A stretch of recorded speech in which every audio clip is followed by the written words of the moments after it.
Assalamualaikum warahmatullahi wabarakatuh. Halo teman-teman. Perkenalkan, kami dari kelompok 7 yang beranggotakan 5 orang.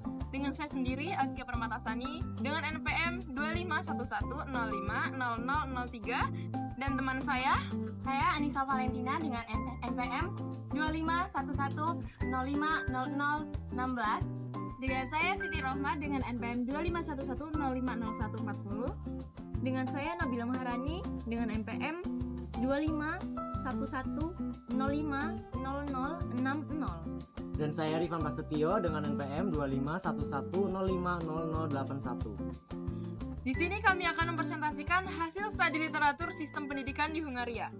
Langsung saja ke presentasi pertama. Nah, sebelum membahas tentang sistem pendidikannya, mari kita kenalan dulu dengan negara Hungaria. Hungaria merupakan negara yang berada di kawasan Eropa Tengah dengan ibu kota Budapest. Negara ini berbatasan dengan 7 negara lainnya, yaitu Austria, Slovakia, Ukraina, Rumania, Serbia, Kroasia, dan Slovenia. Walaupun luas wilayahnya tidak seluas dengan Indonesia, Hungaria termasuk negara yang memiliki perkembangan pendidikan yang cukup baik dan sering dijadikan sebagai salah satu contoh sistem pendidikan di Eropa. Nah, kalau mendengar negara-negara Eropa, mungkin yang sering kita dengar adalah Finlandia, Jerman, ataupun Belanda. Namun ternyata Hungaria juga memiliki sistem pendidikan yang menarik untuk dipelajari karena memiliki perkembangan yang cukup panjang dari masa ke masa. Nah, pendidikan di Hungaria sudah berkembang sejak ratusan tahun yang lalu. Salah satu buktinya adalah berdirinya University of Pécs pada tahun 1367 yang menjadi universitas pertama di Hungaria. Universitas ini bahkan menjadi universitas tertua di kawasan Eropa Tengah. Perjalanan pendidikan di Hungaria tidak selalu berjalan dengan mulus. Sistem pendidikan mereka mengalami banyak banget perubahan mengikuti kondisi politik dan sosial di negara tersebut. Pada tahun 1868, pemerintah mulai menerapkan pendidikan dasar wajib. Kemudian pada tahun 1908, pendidikan dasar mulai diberikan secara gratis sehingga semakin banyak masyarakat yang bisa bersekolah. Nah, pada masa itu, pemerintah mulai menyadari bahwa pendidikan merupakan kunci untuk meningkatkan kualitas masyarakat dan mendorong kemajuan negara. Setelah Perang Dunia Kedua, sistem pendidikan di Hungaria kembali mengalami perubahan. Pemerintah mulai mengambil peran yang lebih besar dalam mengelola sekolah dan menyusun kebijakan pendidikan. Kemudian, ketika negara Hungaria berada di bawah pengaruh pemerintahan komunis, hampir seluruh pendidikan diatur secara terpusat oleh negara, seperti kurikulum, administrasi sekolah, dan kegiatan pembelajaran yang ditentukan oleh pemerintah pusat. Nah, meski demikian, pemerintah tetap berusaha untuk memperluas akses pendidikan agar lebih banyak masyarakat yang dapat memperoleh kesempatan belajar. Nah, pada tahun 1961 diterbitkan Undang-Undang Pendidikan baru yang bertujuan untuk meningkatkan kualitas pendidikan dan membuat pembelajaran yang lebih dekat dengan kehidupan nyata yang ada di masyarakat. Nah, salah satu contohnya adalah Kurikulum Inti Nasional pada tahun 1995 yang membawa perubahan paradigma yang cukup mendasar. Nah, jika sebelumnya pendidikan lebih berorientasi pada penyampaian materi pembelajaran, kurikulum yang baru pada tahun 1995 menekankan pengembangan kompetensi dan kemampuan peserta didik. Fokus pendidikan bergeser dari sekadar menguasai isi pembelajaran menuju pengembangan keterampilan, literasi, dan kemampuan berpikir siswa yang dapat dibutuhkan dalam kehidupan nyata. Selain itu, kurikulum ini juga mengintegrasikan beberapa mata pelajaran ke dalam bidang studi yang lebih luas. Sebagai contoh, mata pelajaran yang sejarah yang tidak lagi berdiri sendiri, tetapi menjadi bagian dari bidang kajian yang menghubungkan ilmu sosial atau humaniora, kemanusiaan, serta pemahaman tentang masyarakat. Pendekatan ini mencerminkan upaya untuk menciptakan pembelajaran yang lebih kontekstual dan interdisipliner. Keunikan lain dari National Core Curriculum atau kurikulum internasional tahun 1995 adalah sifatnya yang relatif fleksibel.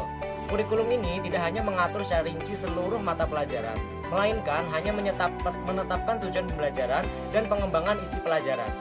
Elemen ini yang harus dicapai, kemudian sekolah dan guru akan memiliki ruang yang lebih luas dalam menyesuaikan proses pelajaran menjadi landasan berbagai revisi dan penyempurnaan kurikulum. Seperti pada tahun 2020, 2001, 2003, 2007, dan 2012. Nah, dari sejarah perjalanan tersebut, kita dapat melihat bahwasannya sistem pendidikan di Hungaria berkembang melalui proses yang panjang dan terus mengalami perbaikan dan perubahan hingga saat ini. Kalau kita bicara tentang filosofi pendidikan, sebenarnya kita sedang membahas tujuan dan nilai-nilai yang menjadi dasar pendidikan suatu negara. Di Hungaria, pendidikan tidak hanya bertujuan membuat siswa pintar secara akademik, tetapi juga membentuk karakter, menjaga budaya nasional, serta menanamkan rasa kebangsaan kepada generasi muda. Sekolah dipandang sebagai tempat untuk menyiapkan warga negara yang memiliki pengetahuan, keterampilan, dan tanggung jawab sosial. Seiring perkembangan zaman, filosofi pendidikan di Hungaria juga mengalami perubahan. Pada masa pemerintahan komunis, sistem pendidikan lebih menekankan keseragaman dan kendali pemerintah. Namun setelah menjadi informasi politik, sistem pendidikan menjadi lebih terbuka dan memberikan ruang yang lebih luas bagi pengembangan kemampuan peserta didik. Walaupun demikian, perubahan tersebut juga membuat tantangan baru.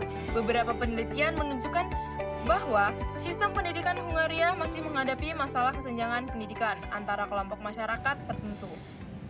Jika dilihat dari aspek sosiologis, kondisi masyarakat juga sangat memengaruhi pendidikan. Tingkat lapangan pekerjaan di Hungaria cukup baik dan berada di atas rata-rata di beberapa negara Uni Eropa. Namun masih terdapat perbedaan kondisi ekonomi antara kelompok masyarakat yang dapat memengaruhi kesempatan memperoleh pendidikan yang berkualitas. Selain itu, terdapat kelompok mayoritas yang masih menghadapi hambatan dalam mengakses pendidikan yang setara. Karena itulah, pemerintah terus mengembangkan kebijakan pendidikan yang lebih inklusif agar semua anak memiliki kesempatan belajar yang sama. Dari penjelasan yang sudah saya sampaikan, bisa dipahami bahwa pendidikan tidak berdiri sendiri, tetap sangat dipengaruhi oleh kondisi sosial dan kehidupan masyarakat di sekitarnya. Dari segi geografis, Hungaria merupakan negara yang terletak di kawasan Eropa Tengah dan berada di wilayah cekungan Karpatia. Posisi ini membuat Hungaria menjadi salah satu negara yang cukup strategis karena berada di antara berbagai negara Eropa. Lokasi yang strategis ini memberikan keuntungan dalam kerjasama internasional, termasuk dalam pendidikan. Selain dikenal dengan kota Budapest, Hungaria juga memiliki tempat wisata yang unik. Salah satunya adalah Aktelak National Park, yang telah ditetapkan sebagai situs warisan dunia UNESCO. Kawasan ini terkenal dengan sistem gua katsnya yang unik dan sering dimanfaatkan sebagai sarana penelitian, pembelajaran lingkungan, serta wisata edukasi. Selanjutnya, melihat dari aspek yuridis atau hukumnya, sistem pendidikan Hungaria diatur melalui Undang-Undang Pendidikan Republik Nasional tahun 2011. Melalui undang-undang ini, pemerintah menjamin hak warga negara untuk memperoleh pendidikan dasar dan menengah secara gratis. Pemerintah juga memberikan perhatian kepada anak-anak berkebutuhan khusus melalui program pendidikan inklusif. Tujuannya agar semua peserta didik memiliki kesempatan belajar yang sama tanpa membedakan kondisi fisik, sosial, maupun ekonomi. Selain itu, pemerintah juga menetapkan berbagai kebijakan yang mengatur kurikulum nasional, pengelolaan sekolah, serta standar mutu pendidikan. Dengan adanya aturan yang jelas, sistem pendidikan dapat berjalan lebih terarah dan memiliki standar yang sama di berbagai wilayah. Selanjutnya, saya akan menjelaskan tentang aspek psikologis dalam pendidikan di Hungaria. Selain memperhatikan kurikulum dan fasilitas, Hungaria juga menghadapi berbagai tantangan yang berkaitan dengan kondisi psikologis guru maupun siswa. Beberapa penelitian menunjukkan bahwa sebagian guru di Hungaria mengalami tekanan karena harus mengikuti kebijakan pendidikan yang cukup terpusat. Kadang-kadang ada perbedaan antara cara mengajar yang menurut guru paling baik dengan aturan yang harus mereka jalankan. Nah, akibatnya, sebagian guru mengalami stres kerja dan kelelahan atau yang sering disebut dengan burnout.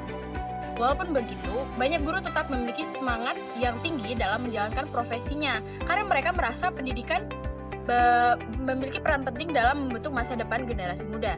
Dari sisi siswa, kondisi lingkungan sekolah juga sangat berpengaruh. Jika sekolah terlalu menekankan persaingan akademik, siswa mengalami tekanan dan kecemasan yang lebih tinggi. Sebaliknya, jika sekolah mampu menciptakan lingkungan yang nyaman, saling mendukung dan menghargai kerjasama, maka siswa akan lebih termotivasi untuk belajar. Karena itu, keberhasilan pendidikan tidak hanya diukur dari nilai akademik, tetapi juga kesejahteraan dan kenyamanan siswa selama proses belajar. Selanjutnya, saya akan menjelaskan bagaimana pendidikan diselenggarakan di Hungaria. Secara umum, pendidikan di Hungaria dibagi menjadi 3 jalur, yaitu pendidikan formal, informal, dan non-formal. Nah, yang pertama adalah pendidikan formal. Pendidikan formal ini dimulai dari pendidikan prasekolah atau taman kanak-kanak. Kemudian dilanjutkan ke sekolah dasar, sekolah menengah, dan pendidikan tinggi. Untuk pendidikan dasar berlangsung selama 8 tahun dan merupakan bagian dari program wajib belajar nasional. Setelah menyelesaikan pendidikan dasar, siswa dapat memilih beberapa jalur pendidikan menengah. Mereka bisa masuk ke sekolah menengah umum yang lebih fokus pada persiapan masuk perguruan tinggi. Dan juga mereka bisa memilih sekolah menengah kejuruan atau pendidikan vokasi yang lebih memberikan keterampilan kerja. Pemerintah Hungaria sangat mendukung pendidikan vokasi karena dianggap mampu mempersiapkan lulusan yang sesuai dengan kebutuhan dunia industri. Selain pendidikan formal, terdapat pendidikan informal. Nah, pendidikan informal ini adalah pendidikan informal ini berlangsung di lingkungan keluarga dan masyarakat. Contohnya adalah kegiatan belajar di perpustakaan, pusat komunitas, kegiatan budaya, seminar, atau kegiatan sosial lainnya. Melalui kegiatan tersebut, masyarakat tetap bisa memperoleh pengetahuan dan pengalaman baru walaupun tidak berada di dalam ruang kelas. Kemudian ada pendidikan non-formal. Pendidikan non-formal ini biasanya berupa kursus, pelatihan, kerja, seminar keterampilan, pelatihan bahasa asing, dan program pembelajaran orang dewasa. Tujuannya itu untuk membantu masyarakat meningkatkan kemampuan sesuai kebutuhan mereka.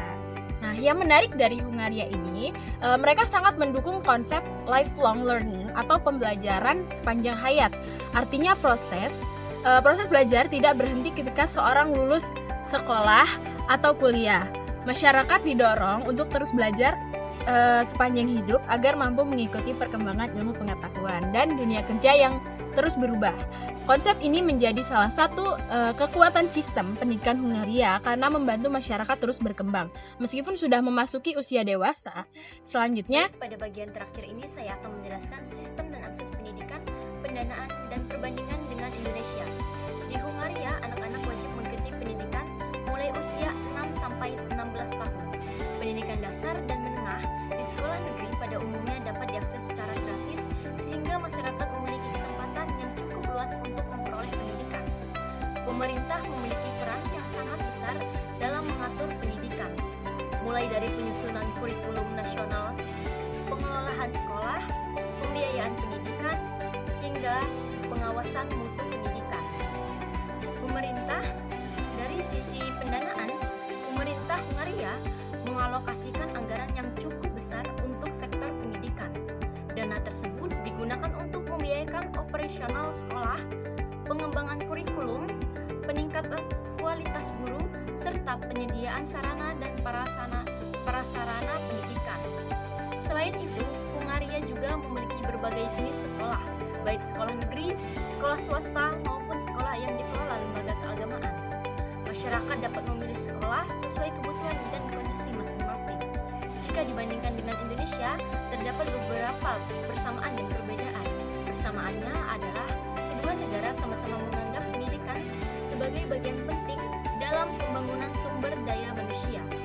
Kedua, negara juga menerapkan program wajib belajar dan terus berusaha meningkatkan kualitas pendidikan. Namun, terdapat perbedaan di Hungaria. Di Hungaria, sistem pendidikan lebih terpusat dan banyak kebijakan ditentukan oleh pemerintah pusat. Sementara di Indonesia terdapat pembagian kewenangan antara pemerintah pusat dan pemerintah daerah dalam pengelolaan pendidikan. Hungaria juga memiliki perhatian yang cukup besar terhadap pendidikan vokasi sehingga hubungan antara sekolah dan dunia. Jika melihat hasil program for International Student Assessment atau PISA, capaian siswa Hungaria masih berada di atas Indonesia dalam bidang membaca, matematika, dan sains.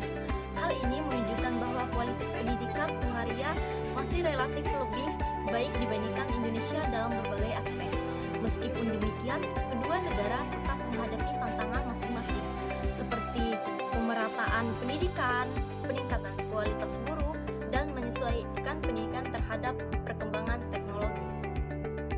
Dari seluruh pembahasan yang telah kami sampaikan, dapat disimpulkan bahwa sistem pendidikan Hungaria perkembangan melalui perjalanan sejarah yang panjang dan dipengaruhi oleh berbagai faktor, mulai dari sejarah, kondisi sosial, kebijakan pemerintah, hingga perkembangan global. Hungaria memiliki sistem pendidikan yang terstruktur, didukung oleh regulasi yang jelas, serta menerapkan konsep pembelajaran sepanjang hayat yang mendorong masyarakat untuk terus belajar. Beberapa hal yang dapat menjadi pelajaran bagi Indonesia adalah pentingnya pemerataan akses pendidikan, penguatan vokasi, peningkatan kualitas pendidikan, dan pengembangan budaya belajar sepanjang hayat. Sekian presentasi dari kami, kurang dan lebihnya kami mohon maaf, kepada Allah kami mohon ampun. Kami akhiri. Wassalamualaikum warahmatullahi wabarakatuh.